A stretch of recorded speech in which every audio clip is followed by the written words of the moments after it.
किसी औषध की आवश्यकता नहीं पड़ेगी। लेकिन तले हुए पकौड़ी खा लिया, तवे की रोटी खा लिया, सीरा खा लिया और खाता ही रहा तो जयराम जी का सब गड़बड़ हो जाएगा। इसलिए मितव्य ही होना, मितभाषी होना और मितभोजी होना, ये शास्त्र की मर्यादा है। बाल गोपाल भगवान की जय हो। अब यहाँ पर महाराज परीक्षित ने स्वर्ण का के लिए भी स्वर्ण में तू रहना, और स्वर्ण ज्यादा हो जाए तो मन ठाकुर जी को नहीं जाता। आज यदि मन जा रहा है, धन का धर्म में विलय हो रहा है, गोस्वामी तुलसीदास जी कहते धर्म किए धन न घटे, जो सहाय रघुवीर, तुलसी पंछी के पिए घटे न सरिता नीर।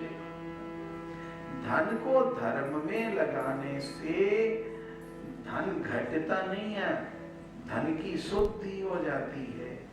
जिस प्रकार से किसी नदी में चिड़िया चोंच पर पानी पी लेती है तो उस नदी का कुछ बिगड़ता नहीं है।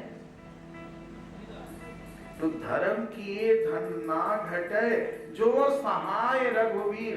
धन को धर्म में लगाने से सहायक भगवान हो जाते हैं।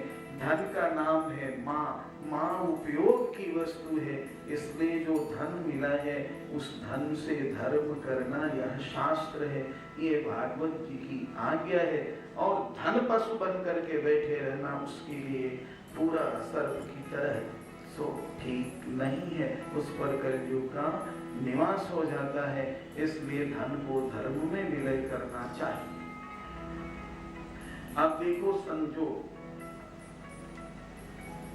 राजा राजगद्दी पर बैठता है तो सारी दुनिया उसे प्रजा दिखाई पड़ती है। मैं राजा हूं। महाराज परीक्षित पर जैसे ही उन्होंने वरदान दिया कि तुम धन में रहना, स्वर्ण में रहना, कलयुग जाकर उनके राजमुकुट में ही बैठ गया था। एक दिन की बात है, वो भ्रमण के हिसाब से कहीं जा रहे थे, राजमुकुट धारण किए हुए थे, कलयुग उस पर बैठा हुआ था। जब जाने लगे वो कहीं प्यास लग गई, सेना का साथ छूट गया, जो साथ में थे सब दर उधर हो गए। बाल गोपाल भगवान की जय हो। सोमत बातों को सुनो, कथा को सुनो। अब प्यास लगी, पानी का अन्वेषण कर रहे थे, ऋषि का आश्रम मिला, आश्रम पर गए तो ऋषि समाधिस्थ थे। ऋषि का नाम था शमी। मुकुट धारण किए हुए हैं, तो मुकुट धारण किए हुए तो मन में ये भावना बनी हुई है कि मैं राजा हूं। जब मैं राजा हूं तो इसके बाद सारी दुनिया मेरी प्रजा है। प्रजा का धर्म है राजा की सेवा करना। अब सामने ऋषि हैं, ऋषि समाधिस्थ हैं, समाधि उनकी लगी हुई है, वो भी निर्विकल्पक समाधि है। राजा के मन में ये बातें आ रही है कि मैं राजा हूं, प्यासा हूं, कह रहा हूं कि पानी दे दो, फिर भी ये ऋषि आंख नहीं खोल रहा है। कलयुग सिर पर सवार है। कलयुग सिर पर सवार होगा तो विवेक भ्रष्ट हो जाएगा, विवेक रह नहीं जाएगा, सोचने समझने की शक्ति का ह्रास हो जाएगा।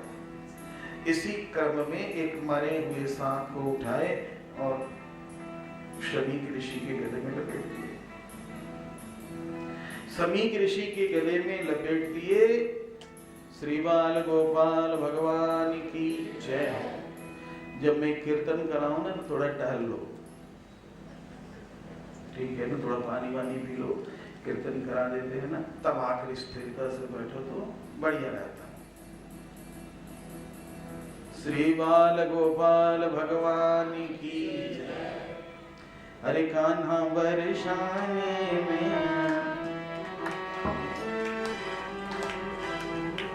अरे कान्हा बरसाने में आई गई बुलाई गई राधा प्यारी। कान्हा बरसाने में आई गई बुलाई गई राधा प्यारी। कान्हा बरसाने में आई गई बुलाई गई राधा प्यारी। कान्हा बरसाने में आई गई बुलाई गई राधा प्यारी। बुलाई गई राधा प्यारी, हाँ बुलाई गई राधा प्यारी। बुलाई गई राधा प्यारी, हाँ बुलाई गई राधा प्यारी। बुलाई गई राधा प्यारी, हाँ बुलाई गई राधा प्यारी। बुलाई गई राधा प्यारी, हाँ बुलाई गई राधा प्यारी।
कान्हा बरसाने में आई गई बुलाई गई राधा प्यारी। कान्हा बरसाने में आई गई बुलाई गई राधा प्यारी।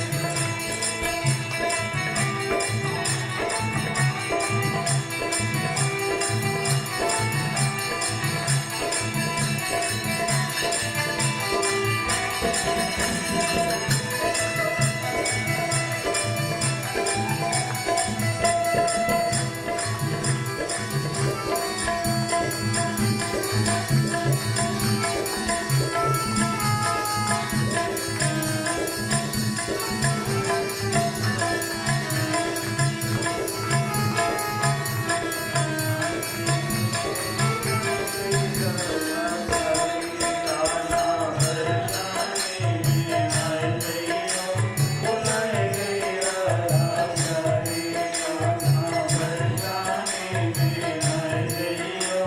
बुलाई गई राधा प्यारी। बुलाई गई राधा प्यारी, हाँ बुलाई गई राधा प्यारी। बुलाई गई राधा प्यारी, हाँ बुलाई गई राधा प्यारी। बुलाई गई राधा प्यारी, हाँ बुलाई गई राधा प्यारी। कान्हा बरसाने में आई गई बुलाई गई राधा प्यारी। कान्हा बरसाने में आई गई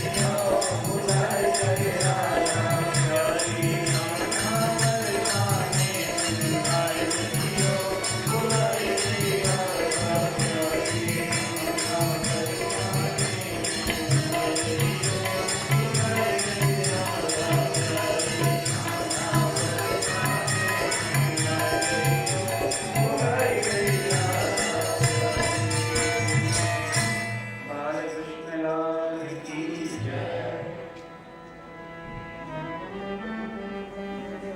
कहते हैं कि महाराजा परीक्षित के द्वारा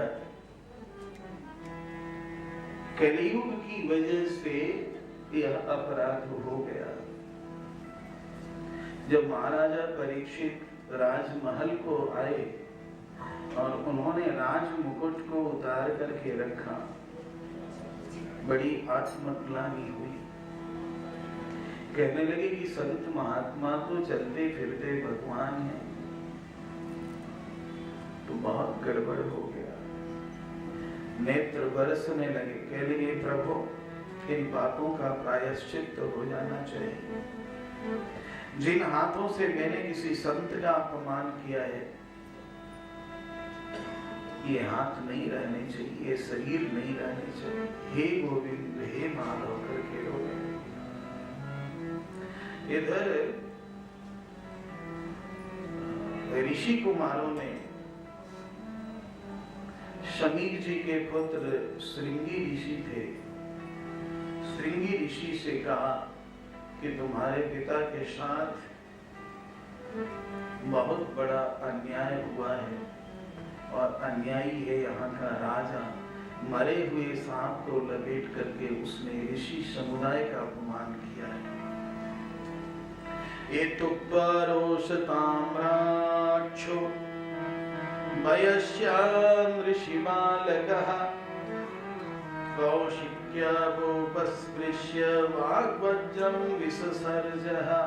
थर थर थर थर मारे क्रोध का कांपने लगा एक श्रृंगी और उसने अभिशाप दे डाला। क्या अभिशाप दिया? यदि लंघित मर्यादं तक्षकः सप्तमेहनि दंक्षति स्म कुलांगारं चोदितो मे तद्रुहम्। वाणी रूपी वज्र को चलाया श्रृंगी ऋषि ने, कहा कि तुमने मेरे पिता का बेवजह अपमान किया है। वो तुम्हें 7वें दिन तुमने उनके गले में मरे हुए सांप को लपेट करके अपमानित किया है, तो तुझे कुछ अपशब्द कह करके 7वें दिन तक्षक डसेगा और तक्षक नाग के डसने से तेरी मृत्यु हो जाएगी। ऐसा अभिशाप दे दिया।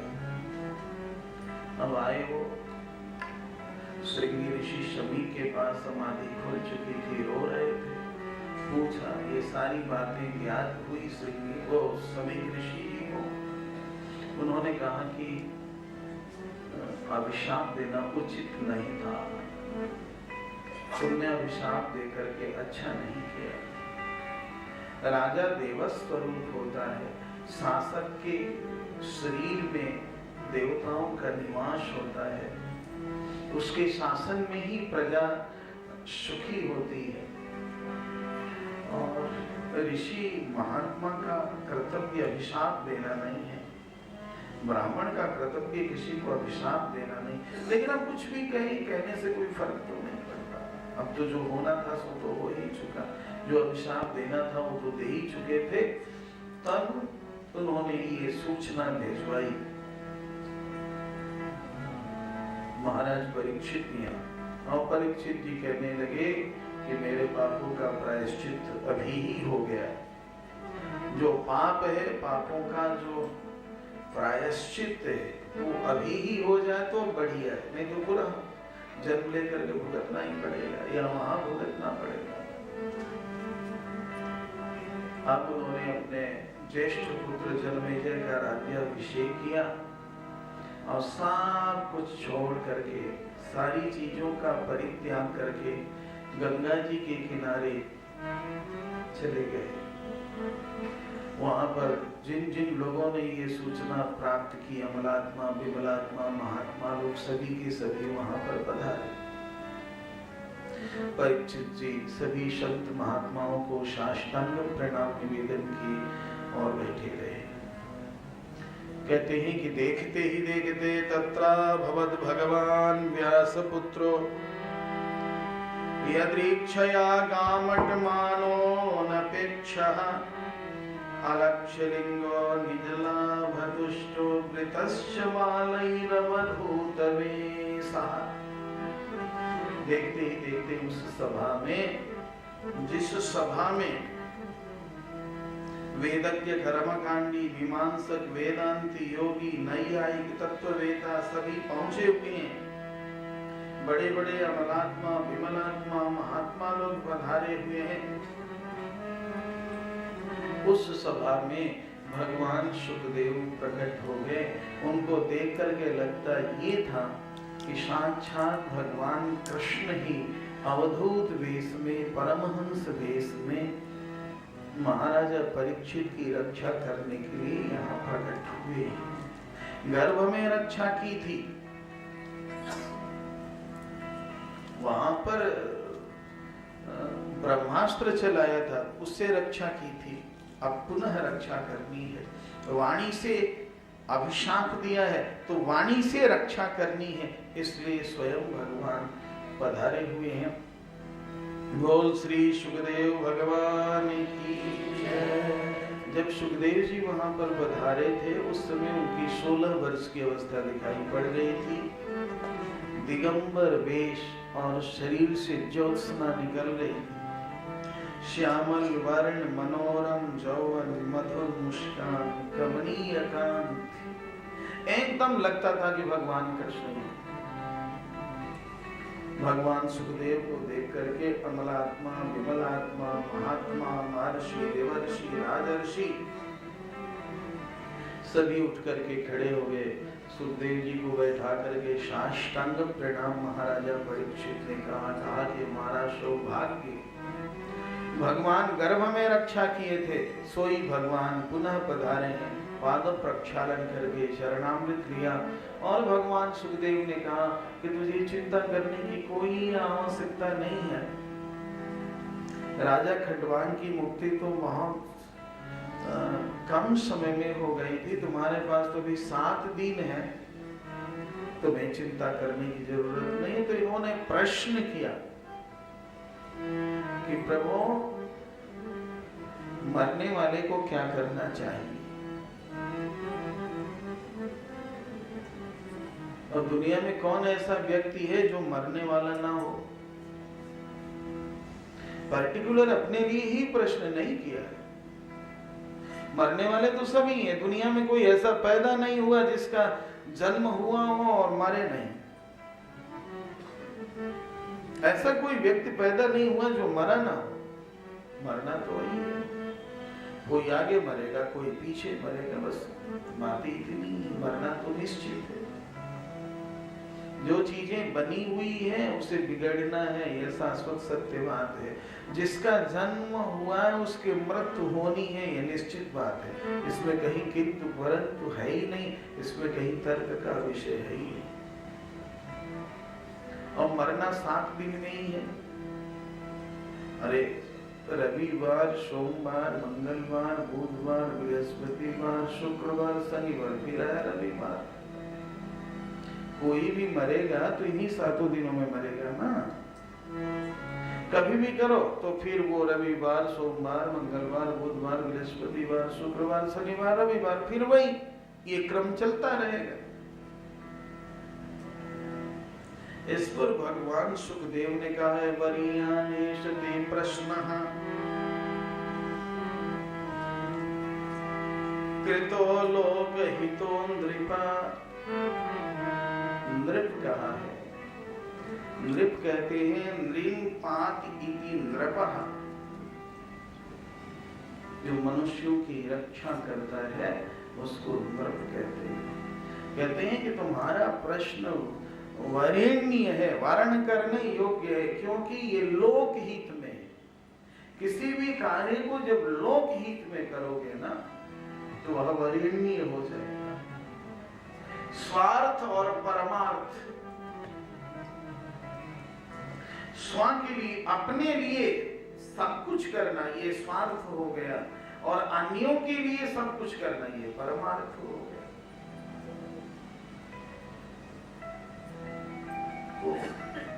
कहा कि जो कार्य लोकहित में होते हैं वो वरेण्य होते हैं। वरेण्य शब्द का प्रयोग तत्सवितुर वरेण्यम, तो यहाँ पर आत्मविद सम्मतः पुंसां श्रोतव्याभिः श्रियः परः।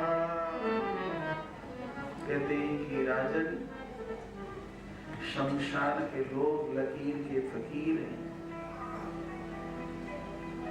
सभी लोग, दुनिया का कोई ऐसा व्यक्ति नहीं है जो ना जानता हो कि हमारा जन्म हुआ तो हमें मरना ही है। जानते सभी, मरना निश्चित है और मरते वक्त कुछ भी सांस जाने वाला नहीं। जब हम लोगों का जन्म हुआ था तो कम से कम शरीर लेकर के आए थे, लेकिन जब मरेंगे तो शरीर भी यही छोड़ करके चले जाएंगे। इसके बावजूद भी संसारिक पदार्थों में तृष्णा बनी रहती है, आसक्ति बनी रहती है। कितना भी छुड़ाओ वो छूटने के लिए तैयार नहीं हो। ममता तू न गई मेरे मन के।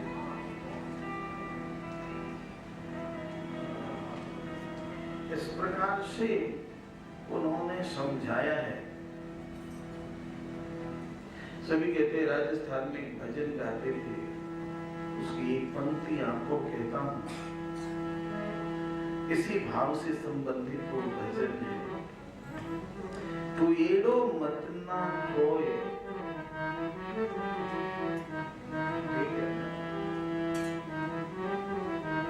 ये संसार का कट शक्ति है, मरना है। तो हमारी मृत्यु सुधर जाए, हमारी बुढ़ौती सुधर जाए। लोग कहते हैं कि बच्चे का जन्मदिन है, वही बड़े पढ़े लिखे लोग हैं तो उसको बर्थडे कह देते हैं, न जाने क्या क्या सब करते हैं। ठीक है, लेकिन आप विचार करो कि तुम्हारा बच्चा 26 साल का हो गया, 26वां बर्थडे मना रहे हो, तो जो उसकी आयु निर्धारित है उसमें से तो 26 वर्ष माइनस हो गया ना। अवस्था तुम्हारी 52 वर्ष की हो गई, 55 वर्ष की हो गई, इतना माइनस हो गया। जितना शेष बचा है अब जो करना है उसी में कर लेना।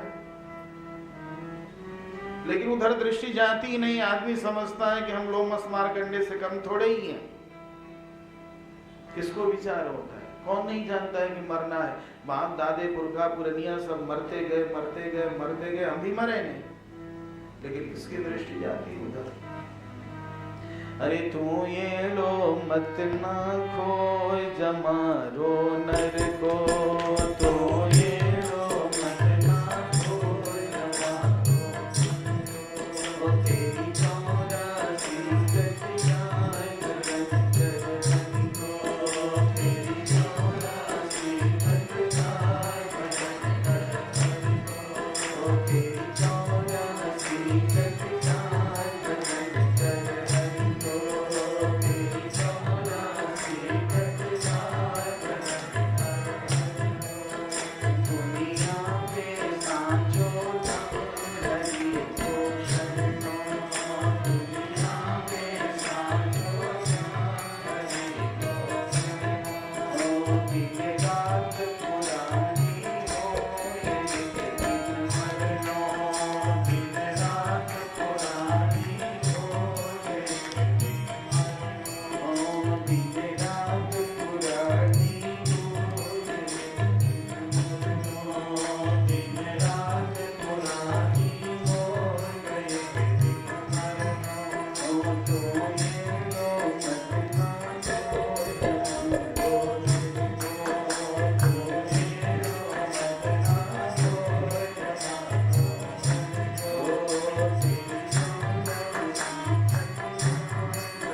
फिर निश्चित जाती है। यदि किसी को वैराग्य भी होता है तो मसानी वैराग्य होता है। देखने में आता है किसी व्यक्ति को वैराग्य हो जाता है। जब वैराग्य होता है तो कहता है नहीं मुझे घर नहीं रहना है, अब तो मुझे संन्यास लेना ही है। अब हम वृंदावन जाएंगे, कंठी बांधेंगे और हरे कृष्णा हरे कृष्ण, बस हमें कुछ नहीं लेना देना है, घर चले या बाहर ले जाए हमें कुछ नहीं करना है। वैराग्य हो, लेकिन वो वैराग्य स्थिर नहीं होता। उस वैराग्य को मसानी वैराग्य कहते हैं।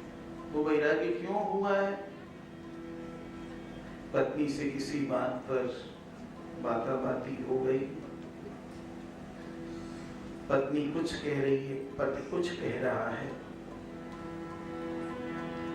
बच्चे बात मानने के लिए तैयार नहीं है, पत्नी बच्चों की ओर से बोल रही है, बहू कुछ और कर रही है, मन घबराया हुआ है, तो कहते नहीं साहब अभी तो उन्हें संन्यास लेना, हमें कुछ घर के रास्ते कोई मतलब नहीं। लेकिन यह वैराग्य स्थिर वैराग्य नहीं है। देखो ज्ञान का फल है वैराग्य, संसार का वास्तविक ज्ञान हो गया, स्वरूप का वास्तविक ज्ञान हो गया। मैं कौन हूँ, मैं कहाँ हूँ, मैं कब से हूँ, मुझे कहाँ जाना है, मैं कहाँ से आया हूँ, इसका ज्ञान हो जाने के बाद वैराग्य होता है। लेकिन वैराग्य आजकल जो देखने में आता है, घर की विषम परिस्थितियों से घबरा करके वो वैराग्य होता है, सो वैराग्य स्थिर नहीं रहता। उस वैराग्य में दम नहीं होता। वो कैसा वैराग्य है? जैसे श्मशान घाट पर गए, श्मशान जाना ही, श्मशान गए, लाश जल रही है, कुछ लोग कह रहे यार बड़ा पापी था, जल भी नहीं रहा है, खड़े हुए हुए जो है पाँव दुख गया, सिर में चक्कर आने लगा, इतनी देर से खड़े 3 घंटे हो गए, लाश जल ही नहीं रही है। देखता है कि बांस से उसको मार रहे हैं, सब ऐसे कर रहे हैं, उलट रहे हैं, पलट रहे हैं, फिर भी नहीं चल रहा। उसे वैराग्य होता है, अरे यार लेकिन मेरे साथ भी ऐसा होगा। दुनिया कहेगी कि बड़ा बदतमीज था, जल भी नहीं रहा है, बारिश भी हो रही, लकड़ी भीग गई है, हम लोग परेशान हैं, ये तो मरा ही साथे मारे जा रहा है, चलो सब बेकार, क्या पड़ा हुआ है, सब बेकार है, फालतू है। थोड़ी देर के लिए वैराग्य उसके मन में आएगा, और जहां ऊपर आया और पेड़ा खाया, जय राम जी, वही चाल पुरानी जो पहले थी सो अब भी है, सारी बातें भूल भाल करके खत्म, वही हो रहा है। उसी प्रकार से संसार का जो मसानी वैराग्य है, लोग परिस्थितियों से घबरा करके वैराग्य धारण करने लगे। उस वैराग्य से कुछ वैराग्य स्थिर नहीं रह सकता। एक व्यक्ति को वैराग्य हुआ, पत्नी से कहा अभी तू ही रह घर में, गद्दी भी तुम्हें ही देखना है, ऑफिस भी तुम्हें ही देखनी है, और बच्चे भी तुम्हारे, हमें कुछ भी लेना देना नहीं है, अब तो मैं संन्यास लेकर के ही रहूंगा। एक दिन भी चैन की रोटी नहीं मिल पा रही है, जीवन भर मैंने परिश्रम किया, इतना कुछ संजोया, और देखो तो सब उल्टी गंगा बह रही है, सबका 36 का आंकड़ा, हमने घर में नहीं रहना। और फटाफट सूटकेस को तैयार किया, कुछ ब्रीफ थे उसको देखा, ब्रीफकेस को तैयार किया, चलो ये ले लेता हूँ गरीबों में, अपन चलते हैं वृंदावन। तैयार हो गए, खूब ध्यान से सुनियो ये बात को। तैयार हुए तो मन में ये बातें आ रही है कि मैं तैयारी कर रहा हूँ जाने के लिए, बेटी की बहू नहीं पूछेगी, बेटा नहीं पूछेगा, लेकिन पत्नी वो तो मेरे बिना रह नहीं सकती है। अरे उसका स्वभाव है, बहुत थोड़ा चिड़चिड़ा जाती है, कुछ बोल देती है, लेकिन मेरे बिना तो वो रह नहीं सकती। अब जरूर कहेगी कि नहीं नहीं आपको नहीं जाना है संन्यास लेने, लेकिन एक बार भी देखती नहीं उधर क्या कह रहा है। अब बड़बड़ाए जा रहा है, हमें संन्यास लेना, हमें संन्यास लेना, हमें संन्यास लेना, हमें घर से कुछ भी मतलब नहीं है। चले चले तो घर से निकल गए, फिर भी कोई कहने के लिए नहीं आ रहा है कि बाबूजी संन्यास लेने मत जाओ, घर छोड़कर मत जाओ बाबूजी, बहुत दिक्कत होगी। कोई नहीं आ रहा है, पीछे मुड़ के देख रहे हैं, पत्नी भी नहीं आ रही है। कुछ दूर आगे बढ़े तो सेल फोन को, मोबाइल को देखा, शायद कोई मिस कॉल होगा, जरूर वो परेशान होगी, कहाँ जा रहा है, कुछ भी नहीं। स्टेशन गए, इधर से उधर, उधर से उधर, इधर से उधर, उधर से उधर कर रहे। शायद कोई आ रहा होगा, उसको रहा नहीं जाएगा, नौकर को जरूर भेजी होगी, नहीं तो बड़ा वाला बेटा है ना, वो बात मानता है, उसकी बातों में वो रहता है, उसको तो जरूर भेजी होगी, इधर देख दे उधर देख ना। तब तक कोई गांव का जा रहा था, उससे भेंट हो गई। अरे भाई क्या भैया सुना है आप संन्यास लेने लिए जा रहे हैं? भैया आपका धन्य भाग है, भगवान की कृपा बरस रही है कि आप संन्यास। हाँ, अरे तेरी भाभी कुछ कह रही थी क्या? तो भाभी कह रही थी कि चलो कम से कम महीना 2 महीना ये रह जाए तो घर में शांति तो रहेगी। अच्छा हुआ चला तो संन्यास लेने के लिए। कहा यार मैं संन्यास लेता तो जरूर, पत्नी में मेरी कोई आसक्ति नहीं, बच्चों में नहीं, लेकिन जो छोटे छोटे बच्चे काबर है ना, अमताओं के एडमिशन के लिए मुझे ही जाना, लिविंग सर्टिफिकेट लेने मुझे ही जाना, मार्कशीट के लिए मुझे ही जाना, अब मैं क्या करूं? मैं चाहता जरूर संन्यास लेने के लिए, लेकिन मेरी दृष्टि, अब ये छोटे छोटे बच्चे हैं ना, दादाजी चले गए, वो बेचारे घुट घुट करके मर जाएंगे, वो कुछ खाएंगे नहीं, दूध भी नहीं पिएंगे, इसलिए मुझे लौटना पड़ रहा है। लौट करके घर आ गए, तो घरवाली ने पूछा ले लिया संन्यास? बन गए बाबा? तो तू ये डो मत ना खो जमा ढोल को,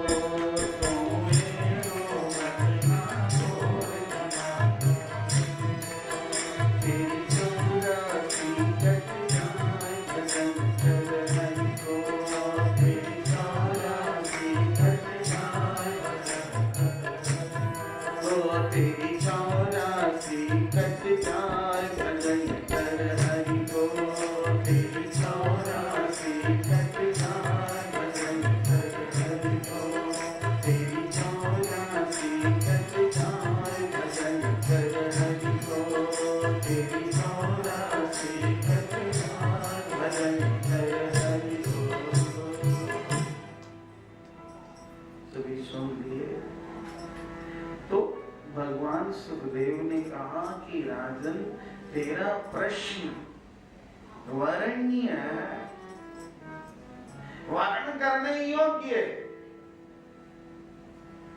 ठीक है, अब तुझे मैं बता रहा हूं, सुनो आगे की कथा। जन्माद्यस्य से लेकर के विष्णुरात्मनु तक तुम्हें कथा सुनाऊंगा। सीधी सी बात तुझे कहता हूं, एक श्लोक में पूरी भागवत कह रहा हूं।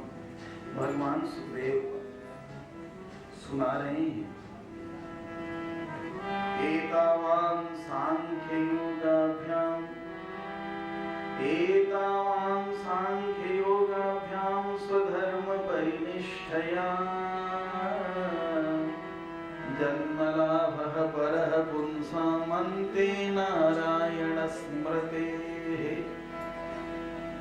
कहते हैं कि राजन जितने भी दर्शन है, सांख्य दर्शन हो, योग दर्शन हो, वेदांत दर्शन हो, सभी दर्शनों का, सभी पुराणों का, सभी वेदों का यही निष्कर्ष है कि जन्मलाभः परः पुंसाम् अन्ते नारायण स्मृते। भगवान श्रीमन नारायण के श्री चरणारविंदों में शरणागति हो जाए, क्योंकि उन्होंने कहा सर्वधर्मान परित्यज्य मामेकं शरणं व्रज, माम एकम शरणं व्रज, केवल एक मेरे शरण में ही तुम आ जाओ। अहं त्वा सर्व पापेभ्यो मोक्षयिष्यामि मा शुचः।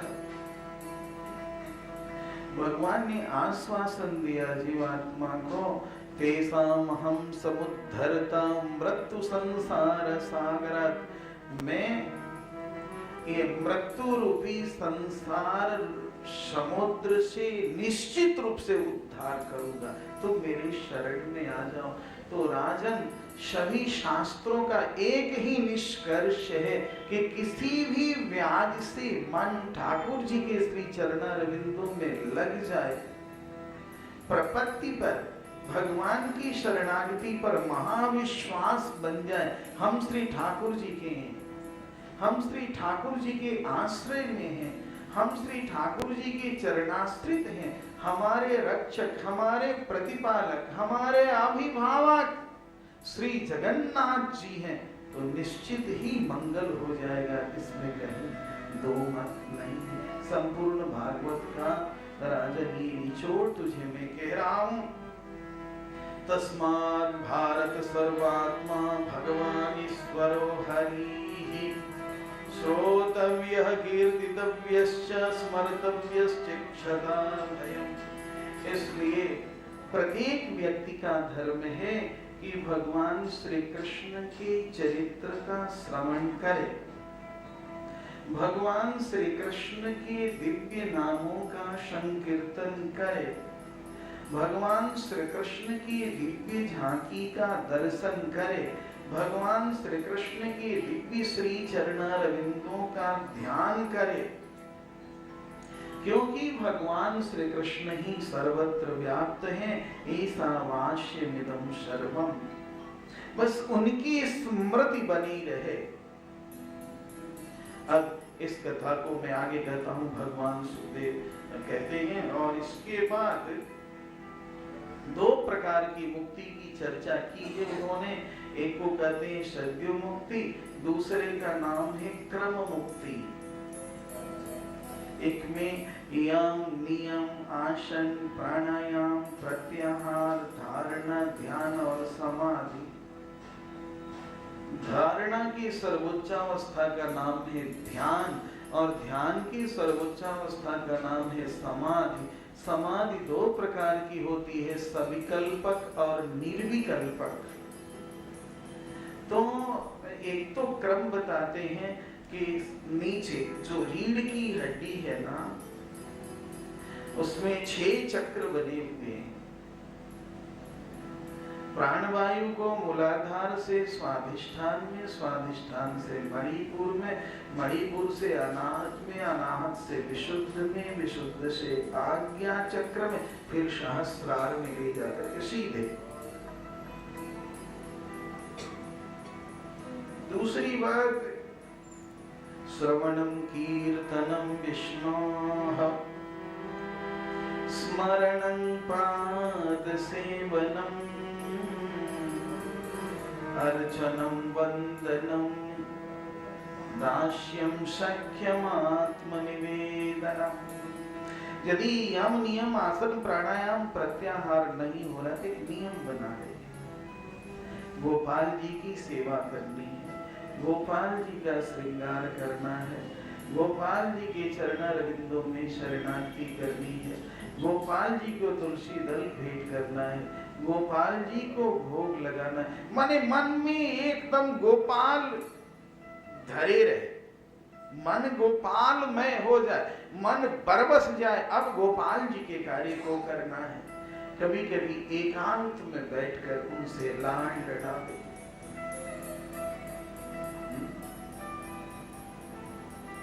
बड़े बड़े भक्त हुए हैं, मीराबाई का नाम सुना है। मीराबाई से लोगों ने कहा ये गोपाल है। हाँ, गिरधर गोपाल। अरे तू बावरी हो गई है, ये गिरधर गोपाल है या पित्तल की मूर्ति है, निर्जीव है।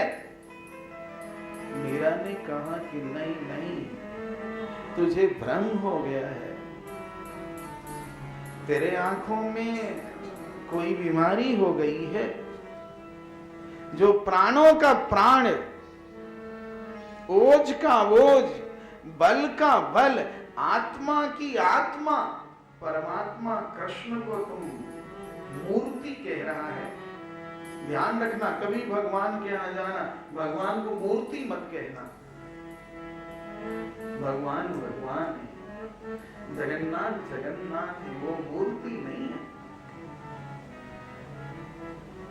कहा कि ये दूध पिला रही हो, यदि ये मूर्ति नहीं है, निर्जीव नहीं, तो दूध पीता क्यों नहीं है? सामने दूध रख दिया और घंटी टुन टुन लगाई और गटगट अपने ही पी लिया। ये कौन सा भगवान है? भगवान क्यों नहीं पीता है? हम तो देखते हैं भगत लोगों को दूध में केसर घोल दिया, घोल करके वो भगवान के सामने रख दिया, तो भगवान तो पीता नहीं, भगत ही पी लेते हैं। भगवान कहा कि बस पीता है भगवान, कहा कि यदि पीता है भगवान को पिला के दिखाओ। तो मीरा गिरधर गोपाल के सामने खड़ी है और कह रही है बहुत भाव से,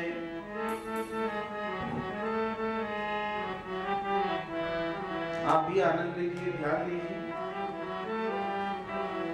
थे तो यारो को जी मत मैं गोपाल, रो जाई भूत रो भरियो। थे तो यारो को जी मत मैं गोपाल, रो जाई किलो किलो मंगला जीवे से।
डरिया श्याम करुणा सुन प्रभु जी, लियो कटोरो हाथ, और गट गट दूध पीवने लाग्या चार भुजारा नाथ।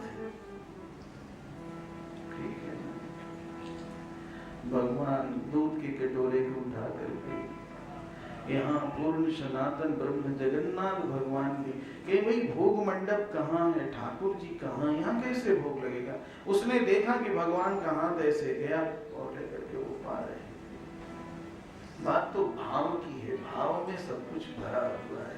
भाव का अभाव हुआ, जयराम ही कहीं के नहीं रह गए। भक्ति में भाव का प्राधान्य है, भाव विशुद्ध हो। तो उन्होंने कहा कि भक्ति आदुष्य, भगवान तो भक्ति से प्रसन्न होते ही हैं। भक्ति के द्वारा आसानी से भवसागर को पार करके भगवान तक पहुंचा जा सकता है। आगे उन्होंने कहा कि राजन, एक देवता की उपासना करने से एक वस्तु की प्राप्ति होती है। सभी देवताओं के नाम को गिनाया, प्राय देवताओं के नाम को गिनाया है। अश्विनी कुमारों की पूजा करने से, शिव जी की पूजा करने से, दुर्गा जी की पूजा करने से क्या उपलब्ध होगा। तो एक देवी देवता की पूजा करने से एक वस्तु के लिए, जिसके लिए तुम पूजा करो, वो उपलब्ध हो जाएगी। लेकिन यदि तुम अपने मन से, वचन से, कर्मों से श्री ठाकुर जी की पूजा में लग गए हो, जगन्नाथ जी की सेवा में लग गए हो, भगवान कृष्ण की उपासना में लग गए हो, तो तुम जो चाहोगे, यदि तुम साकाम हो, अर्थ चाहोगे तो अर्थ, धर्म चाहोगे तो धर्म, काम चाहोगे तो मोक्ष चाहोगे तो मोक्ष, और यदि उन्हें भी चाहोगे तो वो भी तुम्हें प्राप्त हो जाएंगे। एक भगवान कृष्ण की आराधना करने से, एक जगन्नाथ जी की आराधना करने से 33 करोड़ देवी देवताओं की आराधना हो जाया करती है। बाल गोपाल भगवान की जय हो। अकामः सर्वकामो वा मोक्षकामो दारधीः, तीव्रेण भक्ति योगेन यजेत पुरुषं परम्। अब आगे की कथा कहने के लिए भगवान सुखदेव ने मंगलाचरण किया। श्रीमद् भागवत महापुराण में 3 जगहों पर मंगलाचरण किया गया है। प्रारंभ में महर्षि श्री कृष्ण द्वैपायन व्यास जी ने मंगलाचरण किया है। इसके बाद भगवान सुखदेव ने मंगलाचरण किया है, और भागवत जी के समापन में श्री सूत जी महाराज ने मंगलाचरण किया है। यत् कीर्तनं यत् स्मरणं यदिक्षणं यद् वन्दनं यत् श्रवणं यदर्हणं लोकस्य सद्यो विभनोति कल्मषं तस्मै सुभद्रस्रवसे नमो नमः। कीरात होणांध्र पुलिंद पुलकसा आभीर कंका यवनार्घसादया ये च पावायदपाश्रयाश्रयाः शुद्ध्यन्ति तस्मै प्रभविष्णवे नमः। श्रियः पतिर्यज्ञपतिः प्रजापतिर्धियां पतिर्लोकपतिर्धरापतिः पतिर्गतिश्चान्धकवृष्णिशाश्वतां प्रसीदतां मे भगवान् सतां पतिः। इसके बाद आगे की कथा कहते हैं। श्री सुखदेव जी महाराज मंगलाचरण के बाद कि श्री नारद जी महाराज ब्रह्मा जी के समीप गए हैं। ब्रह्मा जी को ध्यानस्थ देखा है। ध्यान से विरत होने के बाद में देवर्षि नारद जी ने ब्रह्मा जी से 10 प्रश्न किया है। इस संसार का क्या लक्षण है पिताश्री, इसका आधार क्या है, इस संसार का निवास कौन है, इसका प्रलय किसमें होता है, यह किसके अधीन है, वास्तव में ये संसार है क्या। आपको जो दिव्य ज्ञान प्राप्त है, आपको स्वतः ज्ञान प्राप्त भया है या कहीं से प्राप्त हुआ है, किसी ने आपको ज्ञान प्रदान किया है। क्या आपका भी कोई आधार है या सभी के आधार आप ही हैं? आप सबके स्वामी हैं या आपका भी कोई स्वामी है, और आपका स्वरूप क्या है? ये 10 प्रश्न उन्होंने किया है। एतन्मे प्रक्षद सर्वं सर्वज्ञ सकलेश्वर विजानीहि यथैवेदम् अहं बुद्ध्यनुशासितः।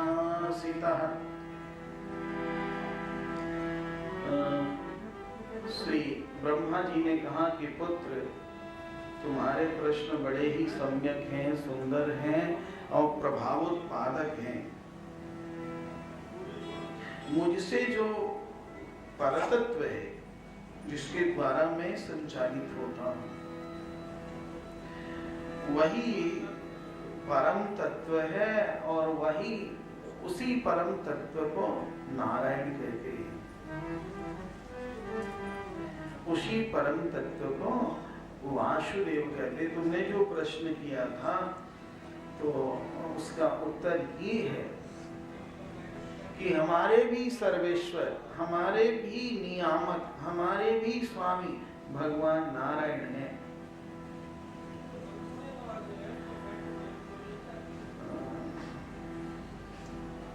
कहते हैं कि वत्स, जैसे सूर्य, चंद्र, अग्नि, ग्रह, नक्षत्र आदि जिन भगवान के प्रकाश से प्रकाशित होकर संसार में अपना प्रकाश बिखेरते हैं, वैसे ही मैं भी उन्हीं के चिन्मय प्रकाश से प्रकाशित होकर चेतन हो रहा हूं और संसार को चेतन बना रहा हूं। उन्हीं भगवान वासुदेव की माया में मोहित लोग मुझे ही भगवान कहने लगते हैं। तस्मै नमो भगवते वासुदेवाय धीमहि यन्मायया दुर्जयया मां ब्रुवन्ति जगद्गुरु। लेकिन सत्य सिद्धांत यह है कि सभी के नियामक, सभी के प्रतिपालक, सबसे परतत्व भगवान नारायण हैं। हे वत्स, नारायण परा वेद देव नारायणांगजाः, नारायण परा लोक नारायण परा मखाः, नारायण परो योगो नारायण परं तपः, नारायण परं ज्ञानं नारायण परा गतिः। सबके नियामक, सभी के प्रतिपालक भगवान नारायण हैं। परब्रह्म सृष्टि कैसे हुई? उन्हीं भगवान नारायण से सृष्टि होती है। तो सृष्टि कैसे बनी? तो परब्रह्म भगवान नारायण, भगवान नारायण की माया, माया 3 प्रकार की है, सात्विक माया, राजस माया और तामसिक माया। उससे उत्पन्न होता है महातत्व, महातत्व से अहंकार, अहंकार 3 प्रकार के हैं, वैकारिक अहंकार, तेजस अहंकार और तामस अहंकार। उससे सृष्टि बनती है। सृष्टि के क्रम को बताया है, विराट पुरुष की विभूतियों को, भगवान नारायण की विभूतियों का वर्णन किया है। और उन्होंने कहा है कि हे देवर्षि जी, सभी के हृदय में अत्यतिष्ठ दशांगुलम, ये 10 अंगुल का हृदयाकाश है। सभी का हृदय 10 अंगुल का होता है और सभी के हृदय में वो परमात्मा, बाईं तरफ हृदय है ये 10 अंगुल का। इसी हृदय में वो परमात्मा का निवास है। सर्वं पुरुषे वेदं भूतं भव्यं भवत्यजत् तेनेदमावृतं विश्वं वितस्तेमवितिष्ठति। वही भगवान नारायण समय समय पर अवतार ग्रहण करते हैं। सभी अवतारों की संक्षेप में चर्चा की गई है।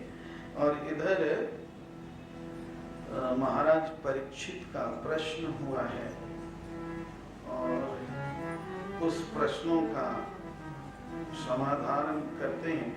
श्री बाल गोपाल भगवान की जय।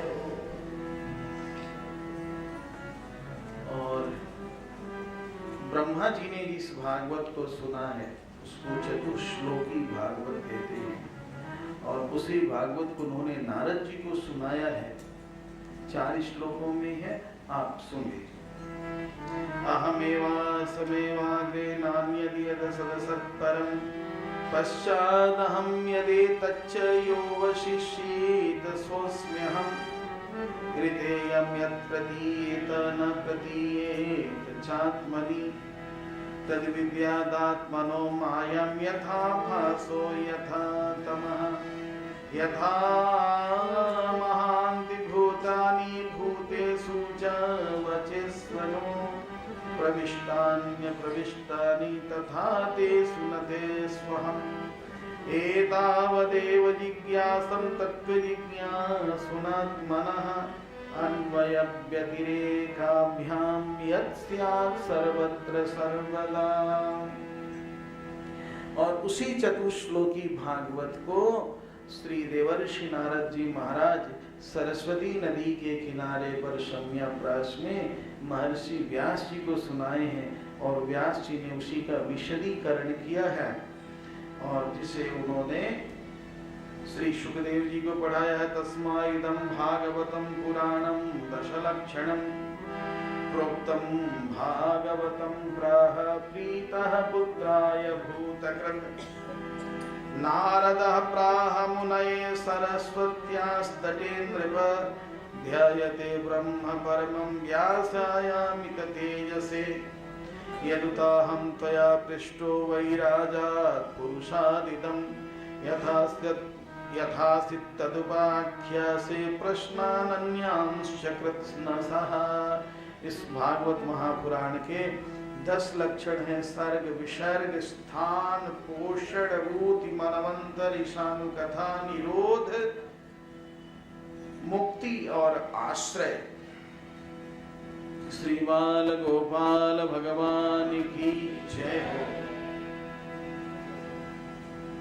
अब आगे की कथा सुना रहे हैं। कहते हैं कि राजन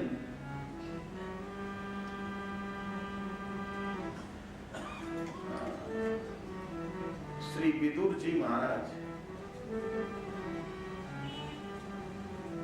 विदुर जी की चर्चा सुनी है। विदुर जी महाराज ने एक दिन कह दिया था महाराज धृतराष्ट्र से कि महाराज पुत्रैषणा श्लाघनीय नहीं होती। पुत्र के प्रति जो आसक्ति है ना, अच्छी नहीं होती। महाराज आपकी चरम चक्षुएं तो बिगड़ चुकी हैं, लेकिन ज्ञान चक्षु भी बिगड़ चुका। बेटा इतना अन्याय कर रहा है फिर भी आप कुछ नहीं समझा रहे हैं। उस नीति को विदुर नीति कहते हैं मेरे बंधु। शकुनी जाकर के दुर्योधन को भड़का देता है